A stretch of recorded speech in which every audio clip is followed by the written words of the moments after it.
வேணும் பாலகிருஷ்ணன். இன்றைக்கி நம்ம பார்த்தீங்கன்னா ஒரு முக்கியமான டாபிக் பார்க்க போகிறோம். இதுக்கு நம்ம சேனல் சப்ஸ்கிரைப் பண்ணுங்கள். நீங்கள் கொடுக்க சின்ன சின்ன சப்ஸ்கிரிப்ஷன் இது போன்ற பெரிய வீடியோக்கள் நமக்கு ரொம்ப ஹெல்ப்ஃபுல்லாக இருக்கும். அங்கே வீடியோக்குள்ளே போகலாம். அதுக்கு மேலே மோட்டிவேஷனல் சம்மந்தமான வீடியோக்களை பார்க்குறதுக்கு மைக் சவுண்ட் டிஎஸ் அப்படிங்கிற ஒரு சேனல் இருக்குது. அதை பார்த்து ஆதரவு தெரியுங்க. கோலம் சொந்தமான வீடியோஸை பார்க்குறதுக்கு கிரியேட்டிவ் கோலம் அப்படிங்கிற ஒரு சேனல் இருக்குது. அதையும் பார்த்து ஆதரவு தெரியுங்க. வாங்க வீடியோக்குள்ளே போகலாம். பார்த்திங்கன்னா துபாய்ங்கிறது ஒரு சின்ன கண்ட்ரி. ஆனால் இன்றைக்கி பார்த்திங்கன்னா அது பெரிய லெவலில் வளர்ந்துருக்கு அப்படிங்கிறது அது மிக இல்லை.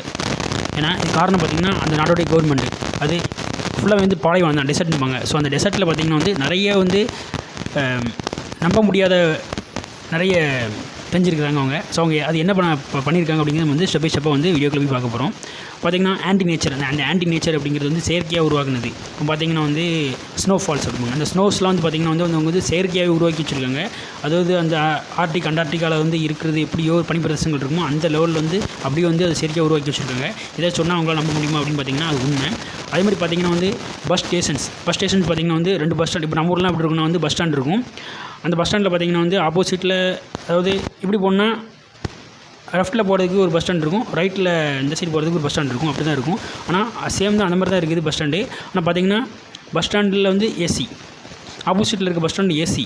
ஆனால் இந்த 2 பஸ் ஸ்டாண்டும் இணைக்கிறதுக்கு கீழே பார்த்திங்கன்னா அண்டர் பிரிட்ஜ் கொடுத்துருக்காங்க. அந்த அண்டர் பிரிட்ஜும் ஏசி. அதை நம்ம நம்ப முடியுமா? ஆனால் இப்போ பண்ணியிருக்கிறாங்க. அதேமாதிரி பார்த்திங்கன்னா ஏசி அப்படிங்கிற ஒரு சிட்டியை உருவாக்க போகிறாங்க. நம்ம ஊரில் என்ன கேள்விப்பட்டிருப்போம், பஸ்ஸு ஏசியில் இருக்க கேள்விப்பட்டிருப்போம், இல்லைடா ஒரு ரூம் ஏசியில் இருக்க கேள்விப்பட்டிருக்கும், இல்லைடா ஒரு பில்டிங் ஃபுல்லாக ஏசியில் இருக்க கேள்விப்பட்டிருப்போம். ஆனால் ஒரு ஏசி அப்படிங்கிற ஒரு நகரத்தையே ஃபஸ்ட்டாக உருவாக்க போகிறது இவங்கள தான் இருப்பாங்க. ஏன்னா அந்தளவுக்கு பார்த்திங்கன்னா இவங்க ஸ்மார்ட்டஸ்ட்டாக போயிட்டுருக்குது. அதே மாதிரி பார்த்திங்கன்னா ஏர் டாக்ஸி. நம்ம ஊரில் என்னப்பா ஏர் டாக்ஸிங்க அப்படின்னு கேட்டிங்கன்னா, நம்ம ஊரில் பார்த்திங்கன்னா கால் டாக்ஸி, ஆட்டோ டாக்ஸி கேள்விப்பட்டிருக்கோம். ஸோ இந்த மாதிரி தான் உண்டு. இது ஒரு இடத்துலேருந்து இன்னொரு இடத்துக்கு போகிறதுக்கு நமக்கு யூஸ் ஆகுது. ஆனால் பார்த்திங்கன்னா ஏர் டாக்ஸி அப்படிங்கிறது பார்த்திங்கன்னா நம்முடைய ஏர்போர்ட்லேருந்து தொடங்குது. ஏர்போர்ட்டில் என்ன பண்ண போகிறாங்கன்னா, ஸோ ஏர்போர்ட்லேருந்து எல்லோரும் வெளியே வந்ததுக்கு பிறகு எந்த இடத்துக்கு போகணுமோ அந்த இடத்துக்கு ஏர் டாக்ஸி இருக்கும். ஸோ அதை புக் பண்ணிட்டோம்னா நம்ம எந்த பில்டிங்கில் எந்த ரெசிடென்சி போகணுமோ அதோடைய மாடியிலேயே கொண்டு போய் விட்டுரும். அது சின்ன ஹெலிகாப்டர் மாதிரி இருக்கும், ஒரு 4 பேர் உட்காரலாம். இப்போ எல்லா பெரிய பெரிய பில்டிங்குக்கும் அதில் போயிட்டு ஹெலிகாப்டர் போய் இறங்குறதுக்கு என்ன பண்ணுவாங்கன்னா ஹெலிபேடு கண்டிப்பாக வச்சுருப்பாங்க. ஸோ அந்த ஹெலிபேடு மாதிரி ஏர் டாக்ஸிக்கு தனியாக ஒரு சின்ன பேட் மாதிரி இருக்கும். அதில் அது இறங்கிட்டு அவங்க அந்த பில்டிங்கில் இருந்து உள்ள மேலே போயிட்டு அப்படியே கீழே லிஃப்ட் வழி கீழே போய்க்கலாம். ஸோ அந்த மாதிரி செட் பண்ணியிருக்காங்க இந்த டிராஃபிக்கை குறைக்க வேண்டி. அதுமாதிரி பார்த்திங்கன்னா வேர்ல்டுலேயே லாங்கஸ்ட் மெட்ரோ அப்படின்னு பார்த்திங்கன்னா அது துபாய் தான். ஏன்னா 80 கிலோமீட்டருக்கு நீளத்துக்கு துபாயில் மெட்ரோ போட்டிருக்கிறாங்க. ஸோ இது வேர்ல்டுலேயே லாங்கஸ்ட்டு மெட்ரோ. ஆனால் முதல்ல பார்த்திங்கன்னா மெட்ரோ ஆரம்பித்தது அது அங்கே தான். நம்ம ஊர்லேயும் மெட்ரோ இருக்குது. ஆனால் பார்த்திங்கன்னா அந்தளவு துபாய் அளவு கிடையாது. ஆனால் துபாயில் பார்த்திங்கன்னா எல்லா சிட்டியும் கனெக்ட் பண்ணுற அளவுக்கு மெட்ரோ அவங்க போட்டு வச்சுருக்குறாங்க. அதேமாதிரி பார்த்திங்கன்னா டவர் அடிப்பாங்க. என்னப்பா டைனமிக் டவர் கேள்விப்பட்டதே இல்லை அப்படின்னு நினைக்கிறீங்களா? இது என்னென்னா ஷேப்லெஸ் பில்டிங். அதாவது ஒரு 80 மாடி பில்டிங் இருக்குது அப்படின்னா ஃபஸ்ட்டு பார்க்கும்போது ஒரு ரவுண்ட் ஷேப்பில் இருக்கும். அதுக்கப்புறம் ஒரு 2 மணி நேரம் கழித்து பார்த்திங்கன்னா ட்ரையாங்கல் ஷேப்பில் இருக்கும்.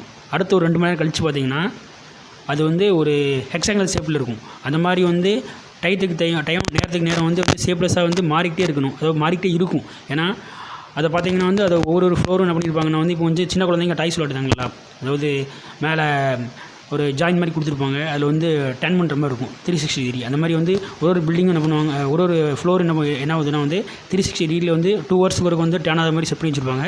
இப்போ நீங்கள் அந்த ஆஃபீஸ்லேயே ஒர்க் பண்ணுறீங்கன்னா காலைல ஈஸ்ட்டை பார்க்க இருந்தீங்கன்னா மதியம் வெஸ்ட்டு அப்படியே ஆப்போசிட்டில் இருப்பீங்க, வெஸ்ட்டை பார்க்க இருப்பீங்க. ஸோ அந்த மாதிரி அதை டர்ன் பண்ணுற மாதிரி இது பண்ணியிருக்கிறாங்க. இதுவும் துபாயில் தான் இருக்குது.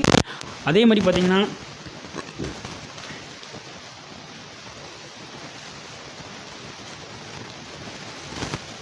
கொடிகள்லாம் விளைவிக்கிறாங்க. ஒரு டியூப் மாதிரி போட்டு அதில் அதுக்கு தேவையான அந்த மிக்சப் மண்ணை தண்ணியோட மிக்சப் பண்ணி என்ன பண்ணியிருந்தாங்கன்னா டியூப்பில் விட்டுருந்தாங்க. விட்டோன்னா அதுலேருந்து பார்த்திங்கன்னா ஒரு சின்ன செடி மாதிரி வளர்த்து விட்டுருந்தாங்க. இது ஒரு பில்டிங்கில் அவங்க இது பண்ணியிருக்காங்க. ஸோ துபாய் சிட்டியை பார்த்திங்கன்னா அந்த பிளான்ட்லாம் ஃபுல்லாக இப்போ அதுக்கு தேவையான காய்கறி அந்த மாதிரிலாம் விளைவிச்சு அவங்க சாப்பிட்டுட்டு இருக்காங்க. இப்போது முக்கால்வாசி அதான் போயிட்டு இருக்குது. ஸோ அந்த மாதிரி இருக்குது. அதேமாதிரி பார்த்திங்கன்னா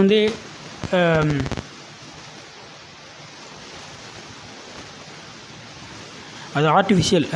இப்போ க்ளவுட் சீலிங் அப்படின்னு வந்து பார்த்துருக்கோம். இப்போ வந்து இடையில கூட பார்த்திங்கன்னா துபாயில் வந்து பாலைவனம் தான், ஆனால் க்ளவுட் சீலிங் மெத்தடில் என்ன பண்ணியிருந்தாங்கன்னா வந்து அவங்க வந்து மழை பெய்ய வச்சு, ஆனால் கிட்டத்தட்ட வந்து ஒரு பெரிய பேரழிவே அடைஞ்ச மாதிரி ஆகி போச்சுது.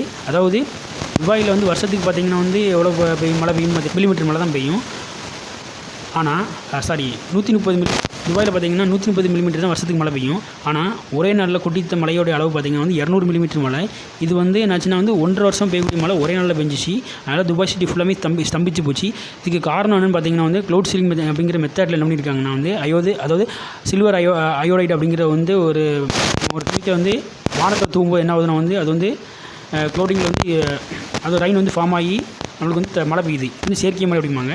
ஸோ செயற்கை மழை வந்து இவங்க வந்து பெய்ய வச்சு என்ன பண்ணியிருக்காங்கன்னா வந்து செயற்கை மழை பெய்ய வச்சா பரவாயில்ல, செயற்கை மழை பெய்ய வச்சு அந்த செயற்கை மழை பெஞ்சதுக்கு பிறகு அந்த வானம் அந்த மேகம் சொல்லுவாங்களா, அந்த மேகம் வந்து ஒரு இடத்துல வந்து இன்னொரு இடத்துல மூவ் ஆகும். ஸோ அதையும் பிளாக் பண்ணி வச்சுருக்காங்க. அதையும் பிளாக் பண்ணி வச்சு என்ன ஆகுதுன்னா வந்து திரும்பியும் வந்து மழை பெய்ய வைக்கிறாங்க. இந்த நிகழ்ச்சியாக என்ன பிரச்சனை வந்து அதிகமாக மழை பெஞ்சு அந்த துபாய் சிட்டியை வந்து ஸ்தம்பிச்சுது. இந்த மாதிரி வந்து துபாயை பற்றி சொல்லணும்னா சொல்லிக்கிட்டே போகலாம். ஏன்னா துபாயில் வந்து செயற்கை முறையில் வந்து அவங்க வந்து உருவாக்கி வச்சுருக்காங்க. அதுமாரி பார்த்திங்கன்னா இப்போ இடையில கூட 2017 என்ன பண்ணாங்கன்னா வந்து இந்த பெட் அனிமல்லாம் வளர்க்குறதுலாம் வந்து சிங்கம் புல்லாம் பெட் அனிமலாக வளர்க்குறாங்க. ஏன்னா வந்து ஃபுல்லாக வந்து எல்லாமே ராஜ குடும்பத்தை சார்ந்தவங்க. ஸோ அவங்க வளர்க்க வந்து தடை பண்ணணும் அப்படின்னு சொல்லிட்டு சொல்லியிருந்தாங்க. ஆனாலும் இருந்தாலும் வந்து பார்த்திங்கன்னா ஒரு சில குடும்பங்களில் வந்து புலி, சிங்கம், சிறுத்தை இதெல்லாம் வந்து அவங்க பெட் அனிமலாக வளர்த்துருக்காங்க. நம்ம அப்போ அங்கங்கே வந்து காண முடியுது. யூடியூப்பில் ஷார்ட்ஸில் பார்க்கலாம், இல்லாட்டா வீடியோவில் பார்க்கலாம். இந்த மாதிரி ஸோ இந்த மாதிரி வந்து துபாயை பற்றி சொல்லிகிட்டே போகலாம். அதே போல் வந்து இன்னொரு சின்ன விஷயம் நடந்திருக்கு. என்னென்னா வந்து வெயிட்டை குறைக்கிறதுக்கு அதாவது என்ன பண்ணியிருக்காங்கன்னா வந்து ஒரு தங்கத்தை வந்து பரிசாக கொடுத்துருக்காங்க. 2013 ஆண்டு ரம்ஜான் அந்த இதுக்கு பார்த்திங்கன்னா வந்து கவர்மெண்ட் ஒன்று அனௌன்ஸ் பண்ணியிருந்தாங்க. ஸோ நீங்கள் வந்து வெயிட்டை குறைச்சிருந்தீங்கன்னா 1 கிலோ வெயிட்டை குறைச்சிருந்தீங்கன்னா உங்களுக்கு எல்லாத்துக்கும் தங்கம் அப்படின்னு சொல்லியிருந்தாங்க. அதே போல் வந்து எல்லாருமே ஃபாஸ்டிங் இருப்பாங்க ரம்ஜானில். ஸோ அதே மாதிரி வந்து அந்த மக்கள் எல்லாருமே ஃபாஸ்டிங் இருந்ததுக்கப்புறம் பார்த்திங்கன்னா அவங்க வந்து யாரெல்லாம் ஒரு கிலோ வெயிட் வந்து குறைச்சிருந்தாங்களோ அதை வந்து கவர்மெண்ட் சொன்ன மாதிரியே எல்லாத்துக்கும் வந்து பணம் கொடுத்தாங்க. அந்த தங்க காயின்ஸ் கொடுத்தாங்க.